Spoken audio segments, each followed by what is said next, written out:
Sumillano Chirinuco. Los saludo gratamente desde la Sierra Nevada de Bonaguindúa, quien les habla Valery Murgas, orgullosamente indígena cancuama. Les comento que a partir de este momento iniciaremos un diálogo entre un aspecto histórico representativo dentro de las pedagogías críticas, partiendo desde el escenario histórico que lo conforma y teniendo todo esto de base, realizaremos un análisis bajo una propuesta de autores representativos de esta iniciativa en cuanto a la comprensión social. De esta manera aterrizaremos todos estos enunciados, propuestas, teorías o pensamientos de la actualidad, que en este caso sería en un contexto sociocultural y político de la educación propia en Colombia, en especial desde una mirada del pueblo indígena cancuamo, desde sus inicios hasta el presente. Sabemos bien que dentro de la historia de la humanidad se han dado pasos muy significativos en cuanto a tecnología y desde el nivel social, tomando de referencia todos los sucesos sociopolíticos, y de verdad que la humanidad es compleja de comprender, y más cuando los valores son tan cambiantes y resulta una odisea pensar en el otro, incluso cuando no específicamente nos referimos a la otredad humana, sino espiritual, territorial. Y es así como para hablar de pensamiento crítico es necesario remontarnos a la historia y hablar sobre la Escuela de Frankfurt, reconociendo que fue un grupo de investigadores reunidos en torno al Instituto de Investigación Social, el cual fue un ente fundado en Frankfurt, en Alemania, en 1923. Su primer director fue Karl Gumberg, el responsable de invitar a otros intelectuales a unirse a la institución. Esta institución acogió a una serie de investigadores sociales de ámbitos diferentes, pero que tenían en común las ideas marxistas. Este hecho, junto al origen judío de muchos de ellos, provocó que la gran mayoría tuviera que salir al exilio durante el régimen nazi. Uno de los trabajos surgidos de esta escuela fue la denominada teoría crítica, presentada por primera vez por Max Horkheimer en 1937. Esta teoría trataba de interpretar o reinterpretar las ideas marxistas y generar un nuevo cuerpo teórico contrario a la corriente del pensamiento basada en los postulados del positivismo.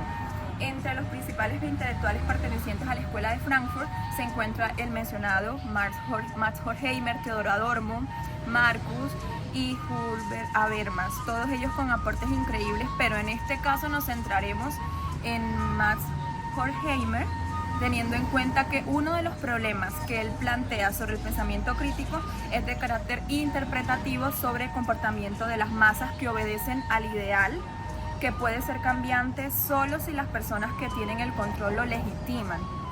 Horkheimer fue un filósofo que planteaba la transformación del elemento histórico desde un reconocimiento individual y comunitario.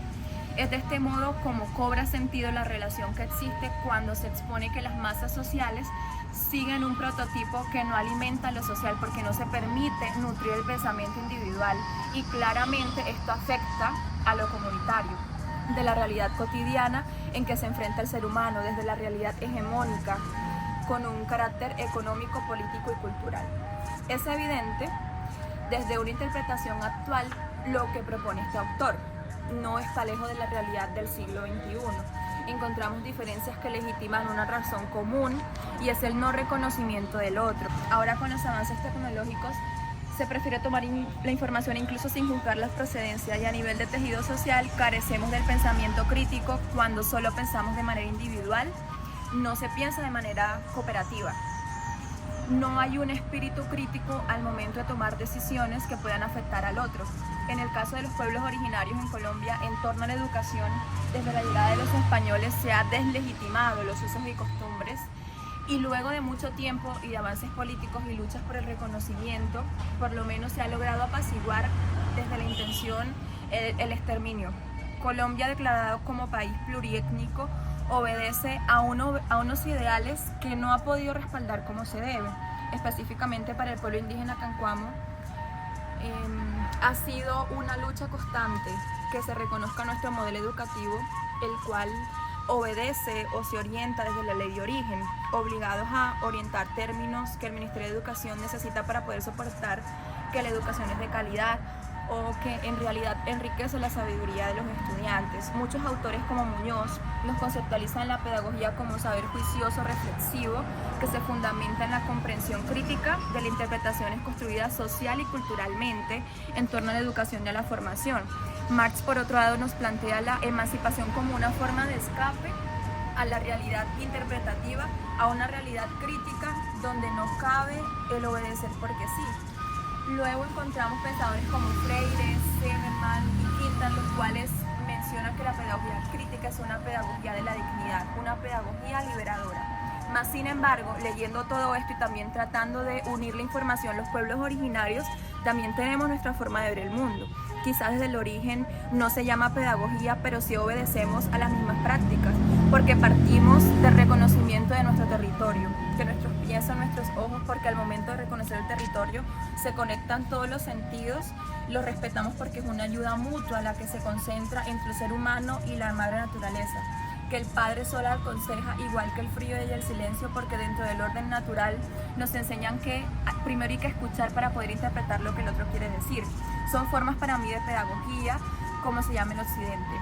Aquí a nuestro modelo educativo le llamamos pedagogía de la madre naturaleza, que, bueno, la ley de origen como orden armónico del mundo es una constante que determina el pensamiento integral, que articula todos los espacios de la vida, una ideología, una forma y un lugar de aprender y enseñar. El enseñar desde el consejo y el ejemplo, es decir, escuchar la palabra del sabio y la reflexión constante de todos sobre la propia responsabilidad de las acciones de la vida, de la persona y de la comunidad. Pero aún así, con todo esto bien fundamentado, la educación propia para el pueblo indígena cancoamo enfrenta una realidad de carácter social estructural gracias a la influencia global de diferentes culturas. Obedece a realidades en la juventud cancoama que obstaculiza el fortalecimiento de la pervivencia de la ancestralidad de nuestros usos y costumbres.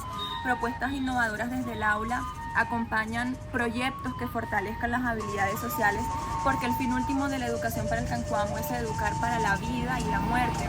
Pero ¿cómo llegar a los estudiantes y no obligarlos a seguir ideales solo por imposición cultural? Porque si no es así, entonces no es merecedor de ser reconocido como indígena cancoamo. Ahora bien, posiblemente quien me escuche pensará que esto es contradictorio a lo que se acaba de exponer anteriormente, pero debo aclarar que es precisamente lo que propone nuestro autor en cuestión, y es además el requerimiento de la actividad: poder contrastar una realidad que ya fue planteada desde una problemática del pensamiento crítico traído a un contexto actual. Es así, para finalizar, como análisis del pensamiento crítico se deben cultivar las capacidades de reconocer al otro, de cambiar de opinión y de evaluar de forma individual y su influencia de forma colectiva.